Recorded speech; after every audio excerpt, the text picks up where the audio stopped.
সাদা রঙের একতলা ভবন, খড়খড়ি দেওয়া জানলা, উঁচু উঁচু খিলান আর কড়িবর্গার সাবেকি ছাদ। বাড়ির সামনে দিয়ে সিঁড়ি নেমে গিয়েছে সোজা গঙ্গা পর্যন্ত। ডান দিকের ঘরে জানলার ঠিক পাশটিতে বসে মন দিয়ে ছবি আঁকছেন এক কিশোর বালক। নদীর দিকে তাকিয়ে এক মনে এঁকে চলেছেন ছবি। বন্ধুরা, সপ্তাহ শেষে কিছু ঘন্টার জন্য মাইন্ড ফ্রেশ করা ট্রাভেল ডেস্টিনেশন হিসেবে আজকে ঘুরে দেখাবো অবনীন্দ্রনাথ ঠাকুরের স্মৃতিবিজড়িত কোন্নগর বাগানবাড়ি।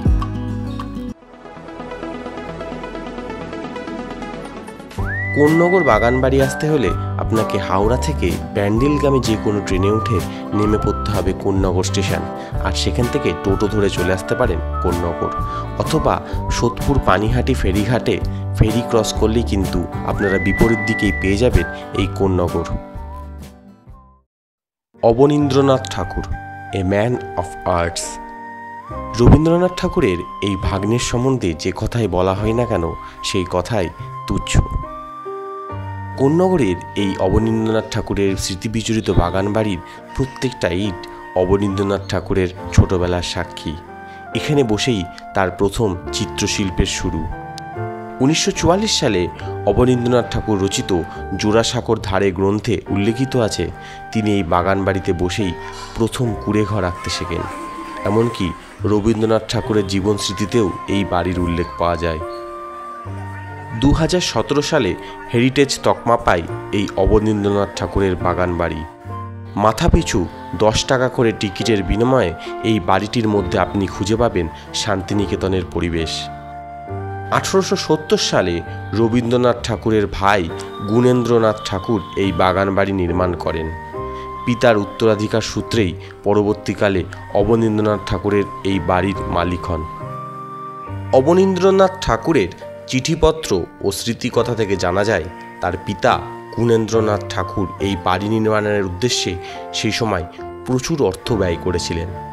শুধু তাই নয়, বাড়ির অন্দরসজ্জা ও আসবাবপত্রের মধ্যে ছিল অসাধারণ শৈল্পিক নৈপুণ্য। বাগানবাড়ির রাজকীয়তা ও প্রকৃতির অসাধারণ সৌন্দর্যে পরিপূর্ণ থাকায় শিশু সাহিত্যিকের মনে হতো যেন তিনি অন্যরকম জগতে তার শৈশব কাটিয়েছিলেন।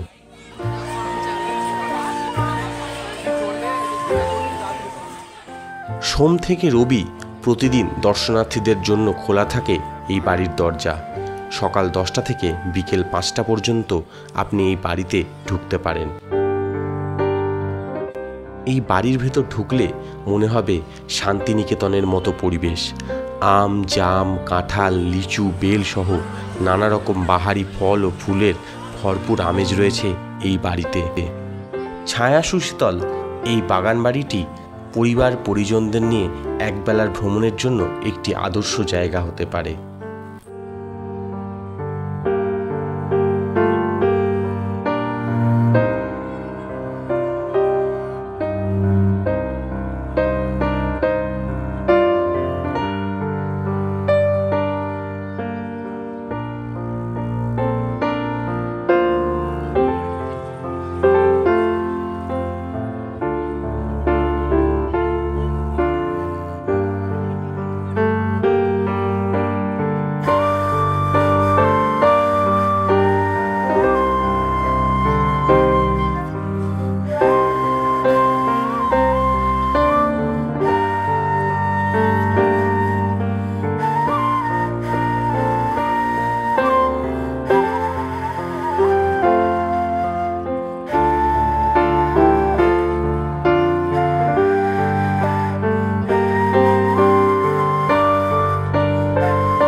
এই বাড়ির পাশ দিয়ে বয়ে গেছে প্রবহমান গঙ্গা নদী।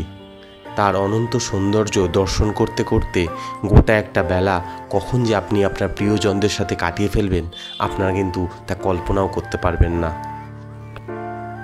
অবনীন্দ্রনাথ ঠাকুর নিঃসন্দেহে বাংলা সাহিত্যের এক অন্যতম প্রতিভা। একদিকে চিত্রশিল্পী ও অন্যদিকে সাহিত্য। বিশেষ করে শিশু সাহিত্য সৃষ্টিতে তিনি পারদর্শিতা ছিলেন। তার লেখা ক্ষীরের পুতুল, শকুন্তলা সবচেয়ে বেশি জনপ্রিয়। তবে অবনীন্দ্রনাথ ঠাকুরের সবথেকে বেশি ভালোবাসা ছিল ছবি আঁকার প্রতি। আজও অমর হয়ে রয়েছে তার সৃষ্টি। ওমর খৈয়াম, সুজাতা, বুদ্ধ তার জনপ্রিয়তম ছবিগুলির মধ্যে অন্যতম। চারিদিকটা ঘুরতে ঘুরতে আমরা অবশেষে ঢুকে পড়লাম বাড়ির ভেতরে। বাড়ির মধ্যে ঢুকে চোখে পড়ল বিভিন্ন স্বনামধন্য শিল্পীদের আঁকা নানান চিত্র। চোখে পড়ল অবনীন্দ্রনাথ ঠাকুরের একাধিক ছবি। বাড়ির ভেতর দেওয়াল ও আলমারি ও দালানে সাজানো রয়েছে কাঠ ও বিভিন্ন সামগ্রী দিয়ে তৈরি নানা হস্তশিল্প। একে একে এসব ঘুরে দেখলাম।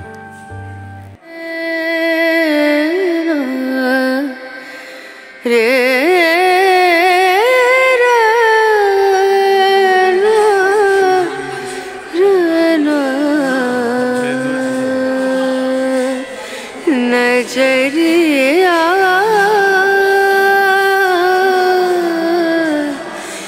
लागे नहीं कहीं ओ नजरिया लागे नहीं कहीं ना